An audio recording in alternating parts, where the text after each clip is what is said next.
آتی ہیں بہن کہ میں کنورٹڈ مسلم ہوں، ان میرڈ ہوں، ایج 32 ہے۔ آپ ہی جنوری سے بہت سخت آزمائش میں ہوں، اللہ کی رحمت سے مایوس نہیں ہوں۔ صرف عشاء، تہجد اور فجر پڑھتی تھی، پر آج کل نماز بہت چھوٹ رہی ہے۔ چھوٹے بڑے بہت معجزے ہوئے، مجھے ہر چیز کا پتہ نہیں کیوں میریکل ہی لگتا ہے۔ ہر روز کچھ نہ کچھ ہوتا ہے۔ آپ کی ویڈیو سے میں نے سورہ رحمان کی تھیراپی کی تھی اور بہت ہیلپ ہوئی، بہت کچھ ہوا، رب نے چاہا آپ سے رابطہ ہوا تو بہت کچھ بولنا ہے، بولوں گی۔ اور ایسا رکشہ بہت بار دیکھا ہے، پہلے اپریل یا مئی میں دیکھا۔ سامنے بہت سارے دروازے ہیں جہاں سے بہت روشنی آ رہی ہے۔ مجھے نظارہ اتنا اچھا لگتا ہے کہ ممی کو دیکھنے لے جانا چاہتی ہوں کہ میرے ساتھ رکشہ میں بیٹھ جاتی ہیں۔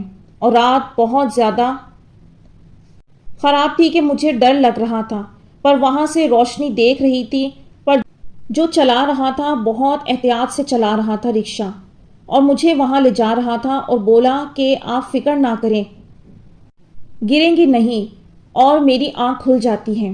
اور جون جولائی میں بھی میں نے یہ خواب دیکھا تھا کہ جو رکشہ چلا کر لے جا رہا ہوتا ہے بہت سنبھال کے لے جا رہا ہوتا ہے، اور یہی سیم چیز ریپیٹ ہوتی ہے کہ ڈرو نہیں، کچھ نہیں ہوگا، گرو گی نہیں۔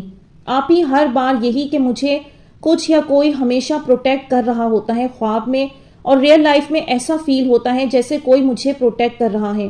آپ ہی مجھے نہیں پتا کہ یہ کیسے ہوتا ہے، کچھ اچھا ہے یا برا ہونے سے پہلے میرے دل میں بات یا کوئی احساس آ جاتا ہے اور آگے چل کر وہ چیز ہو جاتی ہے۔ میرے بہت سارے خواب پورے ہوئے ہیں، بس یہ ہے کہ اب میرا نکاح ہو جائے میری پسند سے، ہم دونوں کی فیملیز راضی ہو جائیں۔ تو دیکھیں یہ آپ کے خواب کے اندر کتنا کلیئر میسج ہے کہ اللہ کی مدد ہر وقت آپ کے ساتھ ہے۔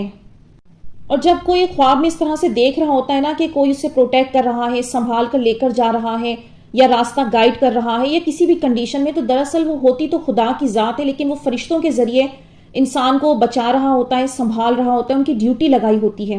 آپ کی آزمائش سخت ہے اور آپ نے اتنا بڑا قدم اٹھایا ہے، اللہ نے آپ کو ایمان کی روشنی سے منور کیا ہے، تو پھر وہ اللہ آپ کی حفاظت کیوں نہیں کرے گا؟ اور بار بار یہ دیکھنا کہ رکشہ میں سفر کر رہی ہیں اور رکشہ والا آپ کو یہ کہہ رہا ہے کہ گرو گی نہیں، سنبھل جاؤ گی، یہ سب چیزیں یہ ہیں کہ اللہ آپ کو یہ بتا رہا ہے کہ آزمائش تو تمہاری شادی کی ہے، لیکن تمہاری شادی قریب ہے، اور اس سارے سفر میں بس بھروسے کے ساتھ چلو، تمہیں نہیں گرنے دوں گا، سنبھال لوں گا۔